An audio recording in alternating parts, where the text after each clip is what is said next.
YouTube, what's going on? It's Juan Gotti here. We on the Washington Commanders live stream, and in today's live stream, I have my man Rio Robison here to my right to give his thoughts on the first quarter of the Washington Commanders season. So without further ado, let's get straight into it. But before we do, make sure you guys go down below, leave a like on this video, subscribe to the channel if you are new, turn on post notifications, also subscribe to my man Rio Robison. And we'll get this thing started on the other side of the intro. The way that we live is not for everybody. We're going to run and put our bodies on people in a violent manner. I love the way she move it, shake it on me. When she cry for him, and shawty is the winner. You can tell that shawty's on. You know what time it is. It's time to come out. I love the way she move it, shake it on me.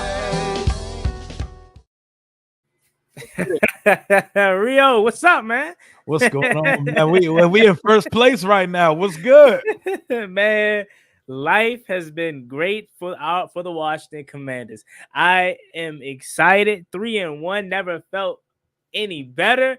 I mean, right now, I'm on such a high right now that I told you the other day on your show that I'm planning my tickets to New Orleans. That's how happy I am right now. I know I'm probably being delusional. That's the feeling that I got. From 30 in the power rankings to 7 just in the span of 3 weeks. What a time to be alive and be a Washington Commanders fan. Don't let anybody tell you, relax, it's only 4 games. We're allowed to be excited. You know, if we win this game this upcoming Sunday versus the Cleveland Browns, that is our first time at 4-1 since 2008. 16 years ago. How old were you 16 years ago? Probably like 4 or 5. Exactly. One of them. 5 years old. You weren't even in grade school last time we were 4-1. You should be talking about New Orleans right now. Man, 4-1. I thought 3-1 was good. 4-1 as a start would be absolutely crazy. And then we already talked about why that is. Look at our upcoming stretch. Granted, yes, the defenses that we face are ranked. They're better. They're obviously going to be better. The Browns, the Bears, their defenses coming down the pipeline are really good. However, the travel that you brought up the other night is really important because we don't have to hop on a plane. We're right here in a home state. So again, I'm excited. I saw the show yesterday with you, Ed, Street Scores, and Louis T. Hell of a show as always, putting on a blast. And you got what you guys would just talk about is crazy because I mean I've done it all the time. But I couldn't relate to you guys more when you were talking about anytime we on this high right now, you're looking at, you know, the clips on YouTube, on ESPN, where you have to get the bootleg footage and stuff like that. I've been doing that all the time when anything positive happened. So I agree with you guys. I understand from where you were standing point of soaking in all of this. I'm watching Stephen A. Smith. I'm watching Marcus Spears. I'm watching what's his name? Woody. Like they all are talking highly of the Washington Commanders. How have you taken this mainstream love? Is it for you like I love it, or is it more so like nah, stay on that side, like how y'all was treating us before? It's bittersweet because I don't necessarily want some of these people because there's a lot of pundits that I don't like listening to, a lot of shows I do not like watching, but they even got me watching that sorry show with Shady McCoy and them on it from Fox Sports 1. I'm watching every single thing that got the words Jaden Daniels and Washington Commanders on it right now. I'm loving it. I'm living in it, and I cannot believe this is my life. I love this for us, bro, because for so long, because of the person that owned the team and everything his cloud made this team become, people took us as a joke. So even when we were starting to do positive things, it was, oh, they're owned by Daniel Snyder, so it don't matter. It don't matter what they do. Any positive can be flipped to a negative. All of that is gone now. They actually like the people that own the team, the people that run the team, the guy who coaches the team, and they now are in love with our rookie quarterback. And it looked like we might have hit the absolute jackpot with Jaden Daniels. We need to bask in this right now because this isn't even close to what the best version of this is going to look like, and we're already finding ways to win ball games. I'll take it, bro. Give us the love. Definitely. I mean, it is bittersweet because on one hand, I'm excited because we've never been the team that's talked about how we're talked about. But on the other hand, it's like I do want to stay that underrated team throughout the year. People sleeping on us and we jump up and bite them. I gotta address this first of all, right here. Washington is scared of Dallas, and Dan Quinn wishes he was still in Dallas. The opposite, actually. Y'all wish y'all had Dan Quinn back right now. No, yeah, definitely. I know you probably heard way more of it than I did, but week one after that performance against the Browns, what's my Zimmer, Mike Zimmer, way better than Dan Quinn. Defense is amazing. How has that worked out for you through the first 4 weeks of the season? That has quickly transpired to trash, obviously due to your performance on the field. DeMarcus Lewis hurt, Micah Parsons hurt, Deron Bland is hurt. Offensively, you can't run the ball. I don't want to be a Cowboys fan. Never did. And I know Cowboys fans probably don't even want to be Cowboys fans right now because right now it is horrible for you guys. So that is a perfect leeway into the rest of this division. Rio, I try to be as humble as possible, and I understand it's still early. But who the hell is effing with us right now and moving forward? I see us at the start of the season. I was like, okay, Philly this, Philly that. But right now, I'm feeling like we're the best team in this division. And I'm feeling like that is something that could be sustainable throughout the year. Do you feel like Washington could sustain this success, or do you expect Philly and Dallas to eventually catch back up? See, this is supposed to be, and this is still, despite the 3-1 start, an evaluation season. We need to see what we have, and we need to know if our quarterback is showing the early signs of being a franchise guy. Little did we know our guy was going to get right to it. Our guy was going to get right to it, waste no time, and 4 weeks into the season, our guy would be the background of the NFL Twitter page, the number one selling jersey in the NFL. As I look around the division, I'm not blind or dumb to the fact that if Dallas can get through this tough stretch with a really good record, they're on like popcorn. And Philly, they have a top 4 or 5 roster in this league. They could at any point go on a heater. They got a very softer spot of their schedule coming up, but with the way Jalen Hurts is playing, if he don't step up and their receivers are still banged up, they're liable to lose any week. But I know what they're capable of. Those are 2 football teams that have playoff caliber rosters already built, a culture established, and chemistry. But I don't care about any of that right now because Washington is playing the best football in the division. I don't want to hear anything about, but you look who you guys are playing. We're playing the teams you're supposed to play when you have a 4-13 record. You're in the bottom of the division.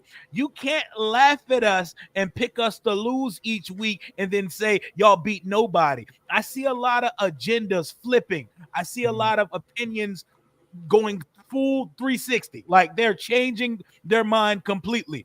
I see people talking about we have a better setup over here for Jaden than the Chicago Bears have for Caleb Williams. Everybody's changing up their opinion. Don't predict us to start 0-4 and then get mad that we start 3-1 and start saying y'all aren't playing nobody. We are the nobodies that y'all think that we're playing. We're overachieving right now. Y'all are underachieving. We don't got to talk about the team in New Jersey, but as far as Dallas and Philly is concerned, y'all got some catching up to do as we move into this season. Yeah, and I'm going to be more bullish than you are. I don't see nobody messing with us.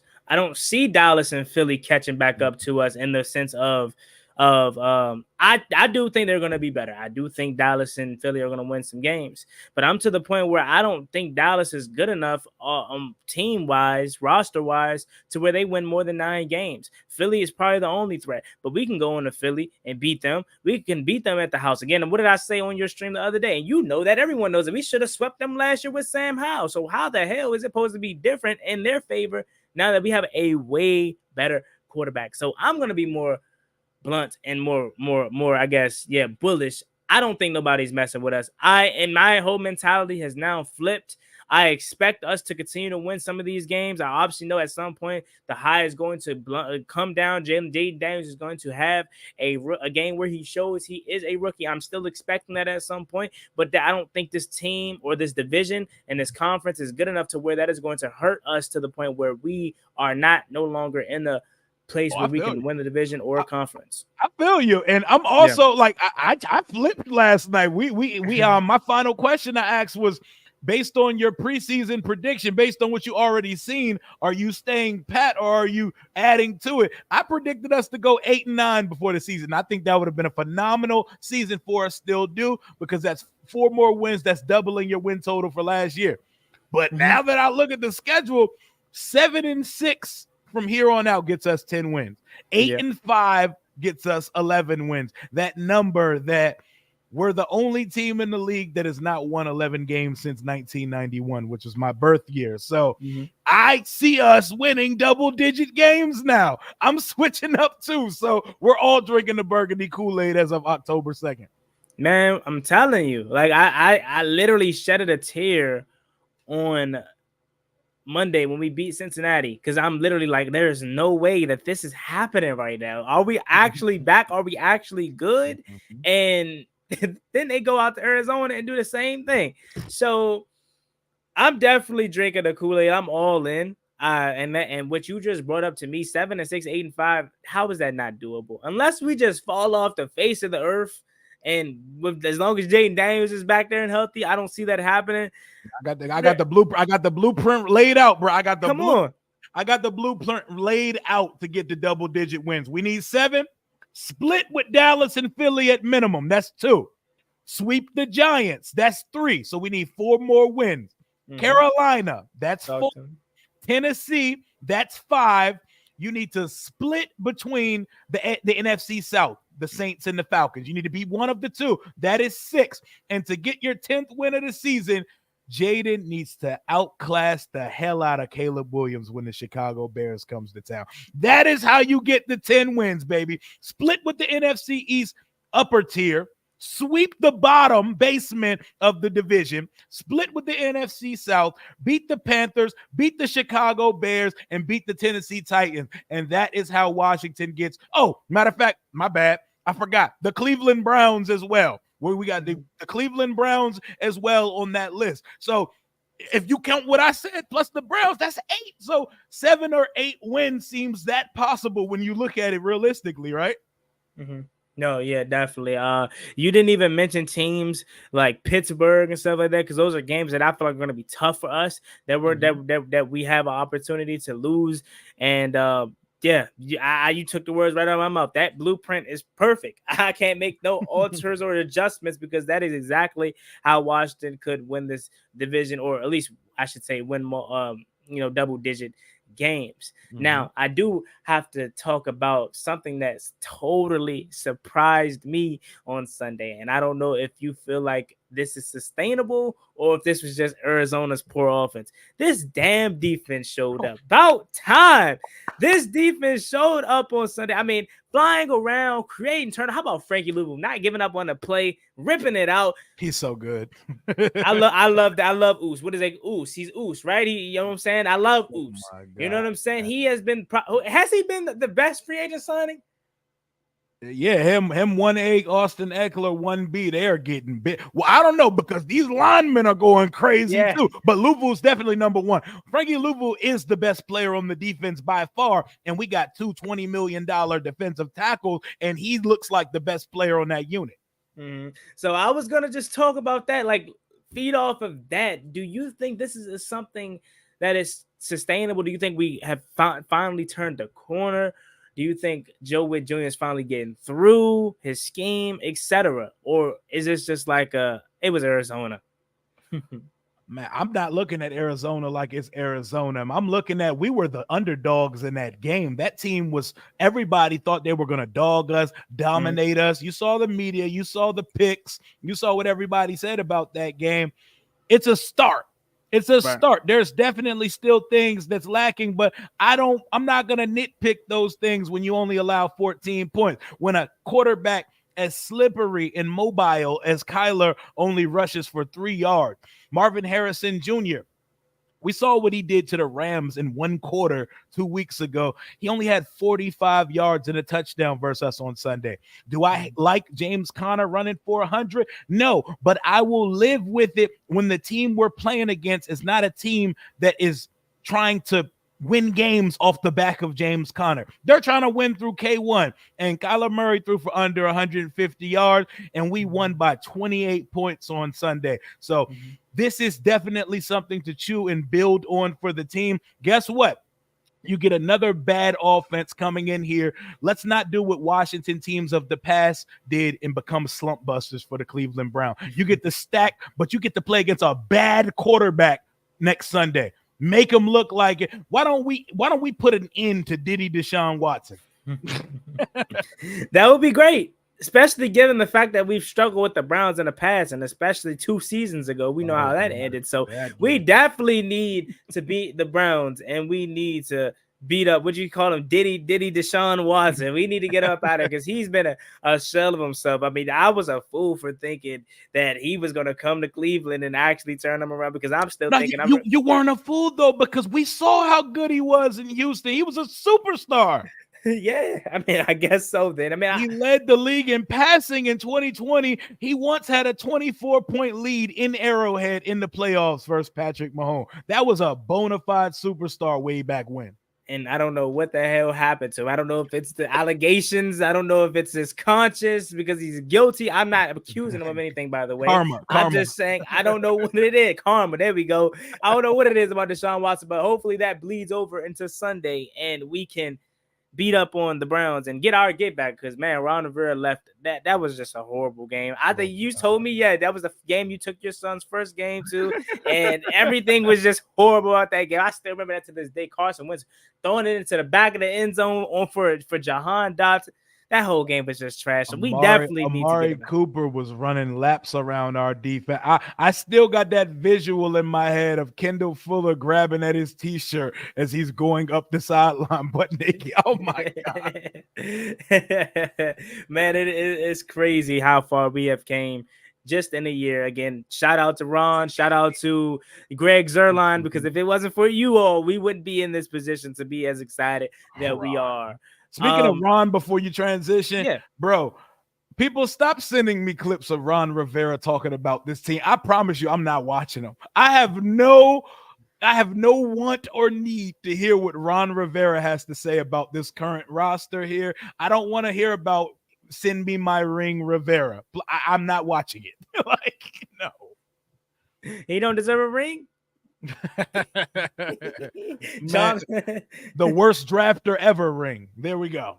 Yeah. I mean, well, he gave us Sam Cosby, so maybe he needs his ring for that. Man, he needs the ring of retirement. That's the ring he needs right now. Yeah, that 4 year, it was crazy. But no, speaking of coaches, let's go ahead and give our 2 coaches. Well, actually, we can throw Joe Witt into there. Tell me because we're going to get to the grades of the players and all that, those 4. But let's talk about the head of the man, Dan Quinn. Head of the hour, Dan Quinn, man of the hour, whatever you want to say. What does he say? Anytime, anywhere, any place, whatever. His saying, right? Has he blew your expectations out the water to start the season? Or is this what you knew Dan Quinn was capable of? Anybody, anywhere, anytime, man. He said that's the mantra. He is definitely. I was not familiar with your game, Dan Quinn, and everybody owes Dan Quinn an apology because we were all aboard the Ben Johnson train, and for good reason. That is an excellent play caller, but maybe we dodged a bullet because maybe like Cliff Kingsbury, Ben Johnson is much better as the orchestrator of an offense than running a full team. Dan Quinn gets through to guys. This team not only wants to play for Dan Quinn, they enjoy playing for Dan Quinn, and this team comes prepared on a weekly basis. We don't come out looking lost. We don't come out looking like a team that bullshitted in practice all week. I've seen us through 1,000 different regimes come out and get drummed from the opening whistle because the team didn't look prepared. Everything he's preaching, it feels like the players are taking it in. Dan Quinn is shattering my expectations early on, and the early reviews are all positive on my end. Man, I can't echo it more. I mean, everything you're saying is literally in my brain because that is exactly how I feel. Dan Quinn was a guy that I knew we would be interested in, but wasn't necessarily the favorite that I wanted. I wanted Bobby Slowick here, but he's definitely been nothing more but exceptional. And sometimes giving a guy a second opportunity, we all deserve second chances at something. So clearly, and it wasn't like he was bad in Atlanta. He obviously took him to a Super Bowl appearance, and of course, the 28-3 joke is going to always shatter that or outshine what he actually did to get them there. So Dan Quinn coming here, turning this thing around as early as he did, I'm not necessarily surprised, but I am ecstatic and I am happy that it's happening so fast. Like on one hand, I'm not surprised. Go ahead. The moment I started to realize, okay, something is different about this guy. This guy has been waiting for this. When he got up to the podium and he quoted the exact amount of days since he got fired from Atlanta. This guy has been obsessively trying to build his cachet up and get back into a head coaching gig. He wants this badly. I was like, oh, okay, this is a obsessive competitor. This is a no-nonsense guy. And just look at the way he talks to the guys. Look at the way he talks to them in the locker room, the coaches. This is culture. They said a lot of culture words the last few years here, but we're already a few months into this thing here, and you can already see an actual culture being instilled here. And it extends from the coaching staff to the front office to the ownership group down to the players, man. And I'm enjoying it. It's only 4 weeks in, but I'm enjoying the ride so far. Man, and you talk about it only being 4 weeks in. My brain can't even fathom what year 4 looks like of Dan Quinn if we're this excited about what we are 4 weeks into the regime. Now, moving over to our next coach, Cliff Kingsbury. Now, this is where I get to say he shattered my expectations because, boy, I was giving him the blues after week 1. I'm not going to hold you. I'll be guilty as charged. I was critical of his play call in week 1, week 2. And he has blew my expectations out the water. Yeah. He shattered my expectations, and he definitely has shown me like, hey, he told me it's like he was talking to me. He's like, hey, Juan, shut up, I got this. I'm like, hey, Cliff, go ahead. All right, Cliff, you got it. I don't know nothing. You right, because he has been on the money. Cliff, talk to me about Cliff Kingsbury. Your feelings about him. I have had, and I've always liked Cliff Kingsbury. I think most of his demise in Arizona was him and Kyler have ridiculously contrasting personalities. And that ended up, you're going to pick the franchise quarterback over the coach if you got to pick between the two. And ultimately, I think being a play caller by itself is the better gig for Cliff. Cliff is such a monotone, cool breeze football nerd. He wants to go pull up to the campus at 4 or 5 in the morning, watch film all day, prepare offense, talk to the quarterback, chill in the quarterback room, and get an offense ready to play on Sunday. He's not trying to run defensive meetings, special teams meetings, meet daily with the GM and the head coach, get the draft board together, meet the families of the draft. No, he's not trying to do all that, man. He's living that bachelor life. He's trying to be a full-time offensive guy and then go get shorties off the field. That's what Cliff do. Cliff is a chill dude, man. And I think this situation is perfect for him. Look how fast he threw away that contract the Raiders had for him to be their offensive coordinator when Washington's offensive coordinator search took longer than expected. He took the fastest U-turn like, oh, I'm about to coach a number 2 overall pick. Oh, we don't want to go coach Gardner Minshew and Aiden O'Connell anymore. I'm cool on Vegas. I think he only chose Vegas because, 1, they offered the job, and 2, Vegas is an hour or 2 away from his house in Arizona. But boy, is he going crazy as an offensive coordinator right now. He's dialing it up perfectly. The team actually can run the ball. Eric Bieniemy, there's balance. It all makes sense. It's intentional. Week 1, they had the full training wheels on. They knew we were playing against a veteran, very good defensive-minded coach and defense, and we didn't know what to expect. We need to see what Jaden's capable of when the bullets start flying. There was oh my God, Jaden's running 16 times. This is unsustainable. I know. And we haven't done anything like that ever since. Week 1 was pretty much run, Jaden, run. And since then, it's been offensive masterpiece after masterpiece. Even the Giants game, we didn't end up converting because we had 1,000 penalties in the red zone, but we dog walked the football up the field on the Giants the entire game.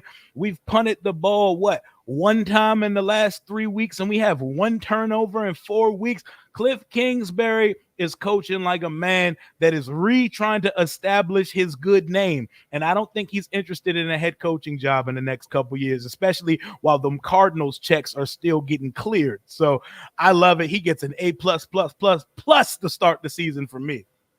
That's amazing. And I was just gonna bring that last point up. I was gonna be like, hey, look, he an offensive coordinator, but he's still getting head coach money right now. It's not from us, but it's from AZ. Big bags. Definitely. I do want to address some comments quickly. Washington is going to hit a slump and fall off. At some point, we will probably hit a wall at some point. It's an NFL season, and it's 18 weeks for a reason. But fall off, I don't know about all that. Yeah. Louvu looks like the best defensive player we've had in a while. I can't argue that. You already brought it up. He's looking better than our 2 big men in the middle. Mm-hmm. And something that you made a video on yesterday that I checked out, Devante Adams. This is a great segue into that. Everyone wants to talk about Devante Adams. I heard what you said, and I'm pretty sure they all heard what you said. But if you don't care to elaborate a little bit more on this topic now, because you made some valid points. I'm not going to lie to you. I totally understand where you're coming from. And your biggest kind of supporting cast and support evidence was the Houston Texans. They didn't need Stephon Diggs. They just paid Nico Collins wide receiver 1 money. Tank Dell's coming back healthy. You got Dalton Schultz. You got a nice running game. John Mechie. You go out and get Joe Mixon. But they still did it. Talk to me about more in depth about what this would do for Washington's team. Does this change your expectations more? How likely of this to happen? And what would you give up for it to happen? I'll go right to it. We're not getting Devante Adams. He's going to the Jets. He's going to the New York Jets. He's going to play with Rodgers. Like just to start off, I'll be frank. He's going to the New York Jets. But should Washington be interested in Devante Adams? Absolutely. And the reason is you are maximizing the rookie contract of Jaden Daniels. You're adding another elite weapon. I don't care that he's 31 years old. You don't need 7 years out of Devante Adams. You restructure, rework his deal for the next 2 or 3 seasons to have full control, and you get 2 or 3 seasons of Terry McLaurin on one side and Devante Adams on the other. If anyone thinks his game has fell off, you have not watched the Raiders one time. You're watching a guy who plays for a terrible football team. They got me and Juan Gotti quarterback in that football team. Right, Gardner Minshew and Aiden O'Connell. That's not what he signed up for when he let his trade clause go to get traded there. He went to go play with his boy, Derek Carr, his college roommate and one of his better friends in this league. He has 2 of them, Aaron Rodgers and Derek Carr. He's going to one of those places. He's going to New Orleans or the Jets, but I'm like 90% certain he's going to be a New York Jet. But should Washington consider it? Absolutely. The Houston Texans this offseason, coming off a 10-win first year of their startup program with rookie coach DeMeco Ryans, Bobby Slowick, C.J. Stroud coming off a rookie of the year where he lit the world on fire.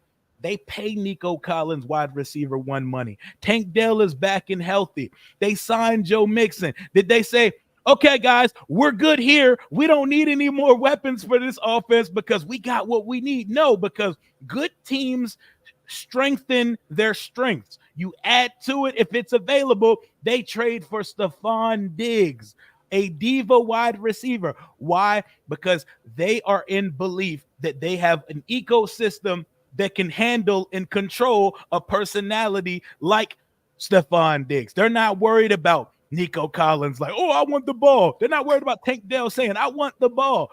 No. And another thing, because he said the city sucks, the stadium sucks, the fans are miserable, if you really would turn down an elite talent over some comments like that, I don't know what to tell you, but go watch Lifetime, because this is an adult sport, and I don't care what you said off the. You can come play for my football team if you're an elite football player. Our offense would go crazy, but to be realistic about it, we're not getting Devante Adams. But it's fun to dream. And some of the trade projections, I saw something that said a third rounder this year, a 2026 sixth rounder, and maybe throw in like a De'Ami Brown. Boy, I would do that trade 3 times. What are we talking about? What? Yeah, I'm not giving up a first rounder for almost anybody. Like, I would think about it for a guy like Tyreek Hill's crazy ass, but I'm not giving up a first rounder for anybody, and we don't have to, because that is not the price. I don't even think they're going to get a second for Devante Adams. Yeah, no, I definitely echo exactly what you're saying as far as the trade price. But I mean, is it necessarily dreaming at this point? I mean, I call it dreaming 2 years ago. But we're now the team where players are going to want to come here. We're now a landing spot. So yeah, it may not happen, but I wouldn't classify it as dreaming. I would just classify it as we don't got Aaron Rodgers, so we don't got his boy over here. Because if we had his boy, he would want to come here. Oh, I gotta address this. We're gonna give him his airtime because he wants it. All I gotta say to you, Andrew, is look, at least we're 2 men that shows our face. We're not afraid to show. If you had at least a profile picture of yourself, maybe I would be able to accept that. But you don't even have a profile. We ain't gonna. I just had people that troll in chats on the internet are the type of people that's never laid with a woman or felt the touch of a female before. We're not worried about those guys, man. Make a wish. I'm sure I'm a Make-A-Wish kid. We making a wish that Washington wins this division this year. Now keep watching us and shut up. There we go. Let's go to more of a positive. My man Philip B. Hey. My guy Philip B. always supporting the channel. My dog. He says, "Good to see you both on live stream. I got so much hope for this year. HTTC. Shout out to my man Philip B. But yeah, man. I mean, again, something like Devante Adams would be crazy. I don't expect it, but I'm to the point where if it happens, I'm happy. If it doesn't, we're fine, because it's like we're putting up 40 points with Alameda Zaccheaus, Luke McCaffrey, and stuff. We've had a different leading receiver each week. And what I say to that is, good teams don't say we're already producing, we don't need to get better. Good teams are always in the market, even at places where it's kind of like the Jerzon Johnny Newton pick. We already had Allen and Payne on the roster, but we surely didn't pass up a first round talent in Johnny Newton. Same concept. Exactly. I definitely understand. Shout out to Michael Robs, 2 good men here who knows how to deliver great commander content. Yes, sir. Shout out to you, my man. Let's see. We already talked about that. Who we willing to trade for Devante. We just finished talking about that. A third and some change, and you could throw in like a De'Ami or something. We got Noah Brown, underrated. Noah Brown, speaking of blowing expectations out the water, I wanted him immediately once I saw the Texans have to cut him, and he has been nothing but amazing. Nothing but amazing. He says, "Yo, what's up, Rio? What's up, Juan Gotti? Good to see you guys meshing up." Yes, sir. You know where to find my man Rio Robison. Link down below in the description. 13,000 strong, and I believe he is going live immediately after this show. Rio Robson, the man of the hour, going crazy. Let's see. He says Ron drafting gave us Jay Daniels. Give him his ring. Respect to that. Respect to that. I ain't mad at it. Let's see. I don't see this coaching staff letting us fall off, and that is, I definitely see that being a case. Okay, Dan Quinn doesn't seem like the kind of guy that is going to allow that. Obviously, you already brought up the point that we're going to hit some lows at this season, but they strike me as a team that bounces back. When adversity finally hit us, how do we bounce back? This team is kind of like how I view Jaden Daniels. I was so on edge. I wasn't necessarily like excited he threw the interception, but I was like, okay, I'm happy he got off his back. Let's see how he responded. That's crazy. I felt excited to okay, interception. Jeremy McNichols was wide open, and so was the tight end. But you got greedy. He was feeling himself. He was feeling himself, man. Yeah. Oh, before I even get back to the point I was trying to make, have you seen that play again? They said on the telecast that it was the right read, it was the right decision. It was just a bad ball. Do you They was feel tweaking. that? They were tweaked out. They were tweaked out on the broadcast because I was watching live. I tried to agree with him, but then I've seen the all 22. Now he had Jeremy McNichols and the tight end. He had two options, but those mistakes are okay. He got greedy. He feeling himself. The boy can't throw an incompletion. So I imagine he thought he was going to make something shake there. I ain't mad at it, bro. Yeah. So yeah, again, exactly. But back to my point that I was saying was I was trying to see how he bounced back from adversity the first time he's faced it this season. He did exceptional. So at some point, we are going to face adversity as a team. And this coaching staff strikes me as a coaching staff that isn't going to allow that to spoil over or burrow over for 3, 4, 5 weeks, how a Ron Rivera-led team would do.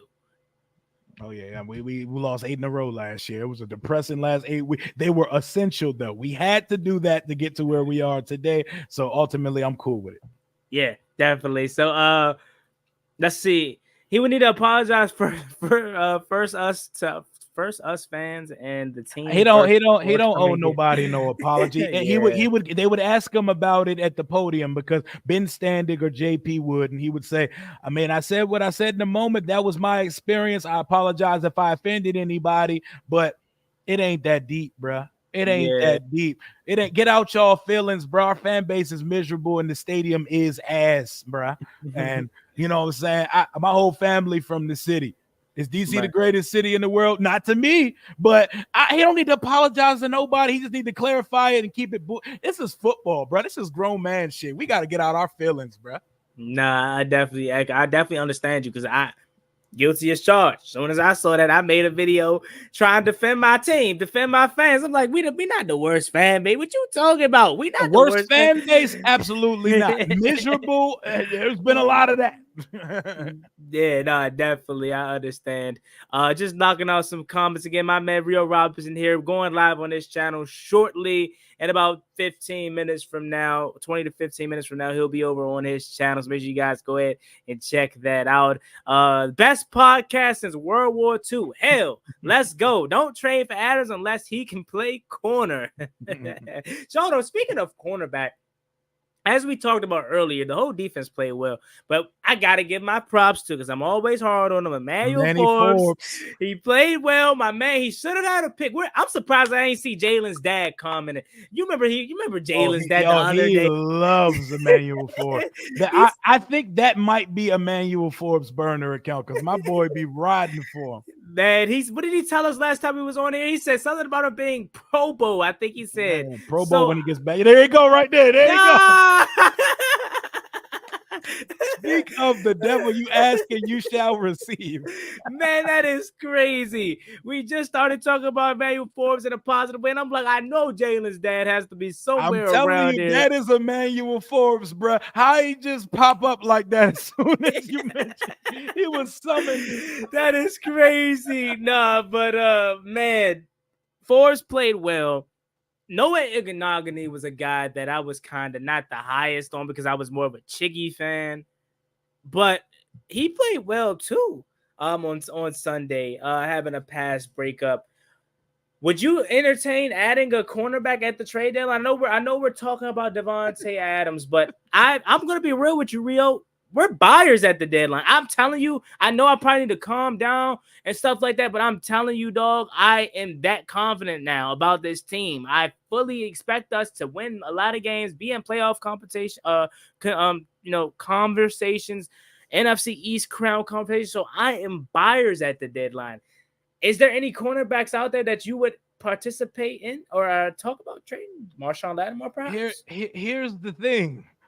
All of us, 100% of us, would love to add a cornerback at the break. Who the hell is available? We keep concocting ideas. Marshawn Lattimore's not on the trade block. AC Horn is not on the trade block. Fans play Madden and fantasy football and think real life consists of that. We talk about Devante Adams because he's on the trade block. We talk about Deontay Johnson because he's mentioned about being on the trade block. Amari Cooper has been mentioned on the trade block. Hassan Reddick is on the trade block. We can't just come up with these phantom ideas in our head. It don't work like that. You don't think Adam Peters is working the phones and seeing if there's some cornerbacks available because we have such a bare cupboard at the position? Absolutely. But there's not one cornerback that has been said to be available at the trade deadline. So I want fans to put down the joystick, turn the Madden off, and welcome to the real world. Cornerbacks are not available just because you want them, and most corners worth a damn are not available at the trade deadline. So would we love to have a corner? Absolutely. Is a corner available? Don't know yet. Shout out to my man Protect Sports Network. Out, I definitely understand what you're saying, and I said that in my earlier video. And nobody's signing Xavier Howard, by the way. He got a nasty case that he needs to get out of his system for. he got some court issues he got going on. I think Caleb Farley just got picked up. He got signed too, and a lot of these guys are free agents for a reason. So it's like, yeah, we might be stuck with what we got until draft time next year. Will Johnson and Travis Hunter, perhaps, if he plays corner, if he somehow I don't see him falling to us. But it's going to take a Julio draft day trade to get up together. Yeah, let me see. Any more comments? Again, my man Rio Robison to my right. Make sure you guys subscribe to him if you haven't already. He's going live on this channel in a couple of minutes. If Allen goes back to giving us zeros across the board, is he traded? Oh, I've been wanting to trade Jonathan Allen. I ain't gonna lie. A good performance shouldn't deter you if that was the plan already, because that's what he's supposed to do on Sunday. Like, I hate fan logic in that guys play like ass, and then when they play good, they're like, man, keep that same energy. Y'all were hating the week before. Why don't you come out this week? No, because guys that get paid $22 million should be expected to perform on a regular basis. And when they don't perform in the first 3 games, you're supposed to come out as a fan and call it out. Ain't no keep that same energy. That's one of the stupidest things that people say. Yeah, no, that's what people, and I'm glad you brought that up, because that's what people were trying to tell me about the Bengals game. I predicted us to lose and perhaps get blown out in a sense, because I thought we were same old Washington. It didn't happen. We won. They came back and say, "Oh, won. Why are you? What happened? Why are you switching up now?" First of all, I'm a fan of this team. What am I supposed? And then and another thing that just sparked a bub in my. I made a video about Terry McLaurin and how I always talked highly of Terry. He's tough. He's better than DK Metcalf. He's better than Deebo Samuel. He's in the same conversation as Justin Jefferson. I'm around same. I was always like that. And finally, I came around to saying, you know what?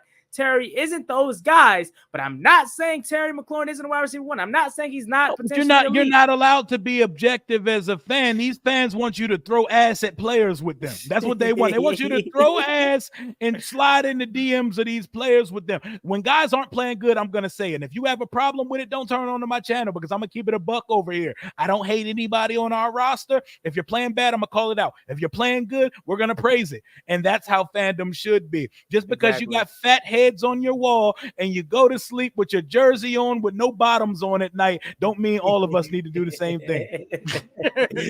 No, that is absolutely insane right there, bro. I ain't gonna lie. That I understand. I definitely get it. Timothy says, Juan and Rio, how crazy does the city get if we beat the Ravens? I like our chances. We got to handle the Browns first, though. I forgot his name. But this is round 1 of DC versus Baltimore, because later this year we have Devante Davis versus some guy from DC. I don't know his name. Some guy from DC. So this is first round of that. This is the hardest game of our schedule up until this point. And I think maybe, do we say overall? This is that's the best team. That's the best team we play this year. Absolutely. Yeah. So if we find a way to beat the Ravens, Rio, I'm gonna let you take this one away, because they don't even got. If they go toe to toe, blow for blow, and it's a winnable game in the second half, that's already a win. But don't let us beat them. Don't let us beat the Ravens. I might pull up on stream in like a king costume. I might pull up with a throne. I might pull up with a crown on and nothing but a cape on, and just stand there with a cigar in hand with someone feeding me grapes. Don't let us beat the Baltimore Ravens, bro. I'm acting a whole fool.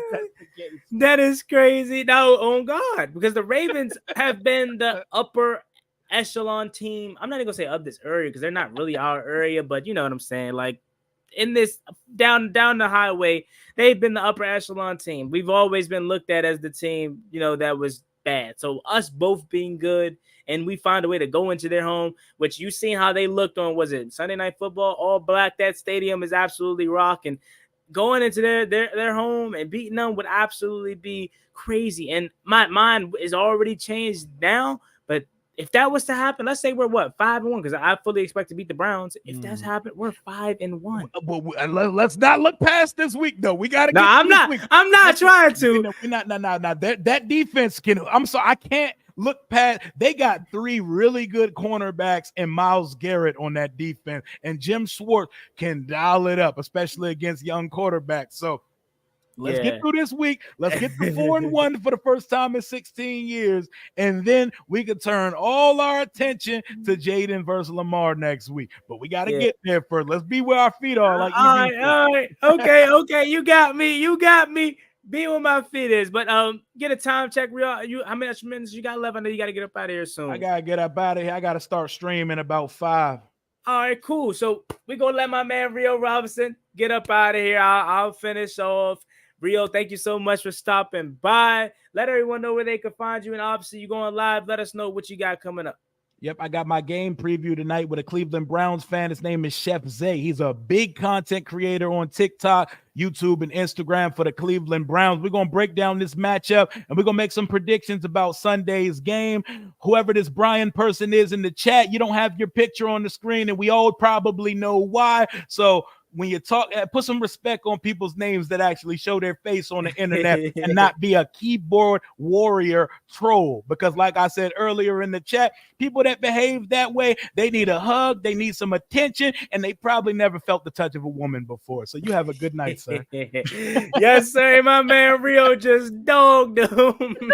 That is crazy. Hey, you literally just dropped Mike. Would have made it even more perfect if you would have just exited off screen, like just left and made me back.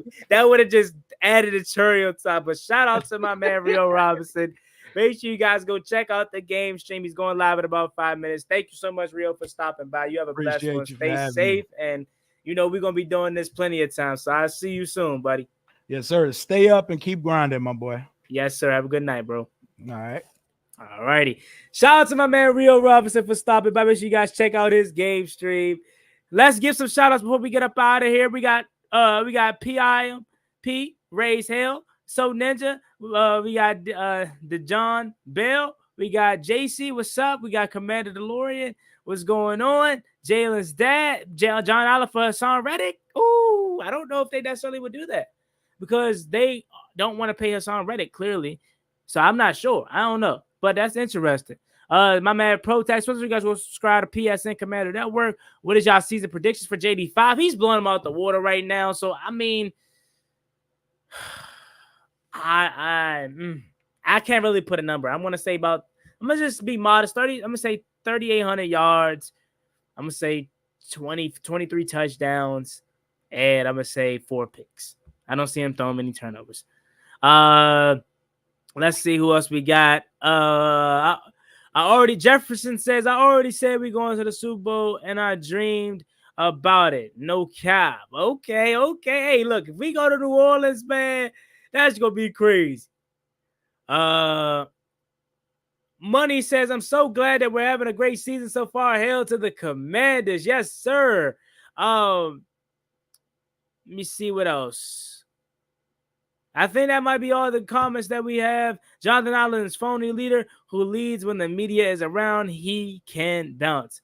I can't argue with that. So on that note, make sure you guys like, comment, and subscribe to the channel. I want to roll to 8,000 subscribers at 8 p.m.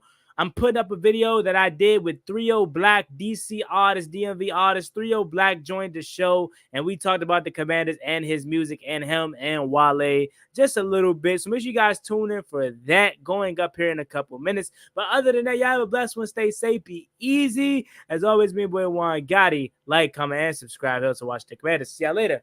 Ballin' like I'm Deshaun, throw the bomb, G. That's IG, my jersey never seen a line.